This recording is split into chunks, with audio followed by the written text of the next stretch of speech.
ಇದು ರಾಜ್ಯವೇ ತಲೆ ತಗ್ಗಿಸುವ ಮಾಹಿತಿ. ಶಿಕ್ಷಣ ಸಚಿವರು ಇಡೀ ರಾಜ್ಯದ ಪಾಲಕರಿಗೆ ಉತ್ತರ ಕೊಡಬೇಕಾದ ವಿಡಿಯೋ ಒಂದು ವೈರಲ್ ಆಗಿದೆ. ರಾಜ್ಯವನ್ನು ಪ್ರತಿನಿಧಿಸುವ ವಿದ್ಯಾರ್ಥಿಗಳು ಅನುಭವಿಸಿರುವ ನರಕ ಯಾತನೆ ಹೊರಬಿದ್ದಿದೆ.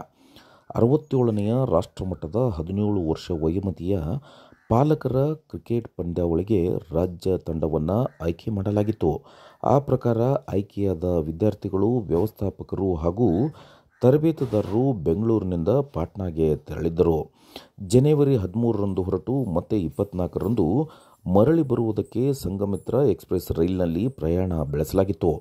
ಯಾವಾಗ ವಿದ್ಯಾರ್ಥಿಗಳು ಈ ಟ್ರೇನ್ ಹತ್ತಿದರೋ ಅಲ್ಲಿಂದ ಶುರುವಾಗಿತ್ತು ಸಮಸ್ಯೆಗಳ ಸರಮಾಲೆ. ಹೋಗುವಾಗ ಅನುಭವಿಸಿರುವ ನೋವನ್ನು ಮರೆತು ಹೋದರೂ ಮರಳಿ ಬರುವಾಗ ಮಾತ್ರ ಪ್ರತಿಯೊಬ್ಬರೂ ನರಕ ಯಾತನೆ ಅನುಭವಿಸಿದ್ದಾರೆ.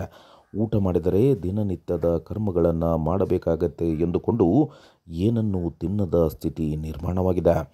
ಟ್ರೇನಿನಲ್ಲಿನ ಶೌಚಾಲಯದಲ್ಲಿ ನೀರು ಇಲ್ಲದೇ ಇರುವುದರಿಂದ ಕೋಚ್ ಕ್ಷಣ ಕ್ಷಣಕ್ಕೂ ಕಷ್ಟಪಟ್ಟಿದ್ದಾರೆ. ಇಂತಹ ವೇದನೆ ಅನುಭವಿಸಲು ರಾಷ್ಟ್ರಮಟ್ಟದ ಹೆಸರಿನಲ್ಲಿ ವಿದ್ಯಾರ್ಥಿಗಳನ್ನು ಕಳಿಸಲಾಯಿತಾ ಎಂಬುದಕ್ಕೆ ಶಿಕ್ಷಣ ಸಚಿವ ಮಧು ಬಂಗಾರಪ್ಪ ಅವರು ಉತ್ತರ ನೀಡಬೇಕಿದೆ. ಬಡವರ ಮಕ್ಕಳು ಸರ್ಕಾರಿ ಶಾಲೆಯಲ್ಲಿ ಕಲಿತು ತಮ್ಮ ಕನಸು ನನಸು ಮಾಡಲು ಹೆಣಗಾಡುತ್ತಾರೆ ಎಂಬುದನ್ನು ಸರ್ಕಾರ ಮರೆತಂತಿದೆ. ಇಂತಹ ಘಟನೆಗೆ ಕಾರಣವಾದ ಅಧಿಕಾರಿಗಳಿಗೆ ಶಿಕ್ಷೆ ಆಗಬೇಕಿದೆ. ಅಷ್ಟೇ ಅಲ್ಲ, ಶಿಕ್ಷಣ ಸಚಿವರು ನೊಂದ ವಿದ್ಯಾರ್ಥಿಗಳ ಕ್ಷಮೆ ಕೇಳಬೇಕಿದೆ ಅಲ್ಲವೇ?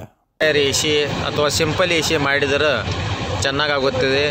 ಯಾಕಂತಂದರೆ ನಮ್ಮ ಮಕ್ಕಳಿಗೆ 2 ದಿವಸ ಹಿಂಸೆ ಪಡ್ಕೊಂಡು ಹೋಗಿ ಮತ್ತೆ ಸ್ಪೋರ್ಟ್ಸ್ನಲ್ಲಿ ಪರ್ಫಾರ್ಮೆನ್ಸ್ ತೋರಿಸೋದು ತುಂಬ ಕಷ್ಟ.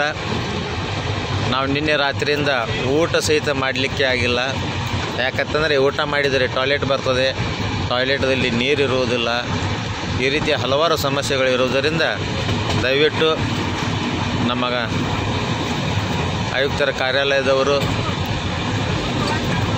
ಟಿಕೆಟನ್ನು ರಿಸರ್ವೇಷನ್ ಮಾಡಬೇಕಾದರೆ ದಯವಿಟ್ಟು ಯಾವುದಾದರೂ ಒಂದು ವ್ಯವಸ್ಥೆ ಮಾಡಿ. ಇಲ್ಲಾದರೆ ನಮ್ಮ ಮಕ್ಕಳಿಗೆ ತುಂಬ ಹಿಂಸೆ ಆಗುತ್ತದೆ. ಸದರಿ ಈ ಒಂದು ಮಾಹಿತಿಯನ್ನು ತಮ್ಮ ಮುಂದಿನ ಕ್ರಮಕ್ಕಾಗಿ ಗೌರವಪೂರ್ವಕವಾಗಿ ಸಲ್ಲಿಸುತ್ತಾ ಇದ್ದೇನೆ. ನಮಸ್ಕಾರ. ಏನು ಸರ್, ಹೆಂಗೆ ಹೋಗ್ತೀರಿ ನೋಡಿ ನೀವು? ವಿಡಿಯೋ ಕಳಿಸಿ. ಎಂತ ಸರ್ ಇದು? ಏನು ಸರ್ ಇದು? ಜನರ ಅದು ಇದಾಯ್ತು. ಏನು ಬರುವಾಗ ಅವರೆಲ್ಲ ಟ್ರೈನಿಗೆ ಇದಕ್ಕೆ ಹೋದ್ರೆ ಸರಿ ಆಯಿತು. ಇದು ಕಳಿಸಿ ಸರ್, ವಿಡಿಯೋ ಕಳಿಸಿ ನಮ್ಮ ಇವರಿಗೆ.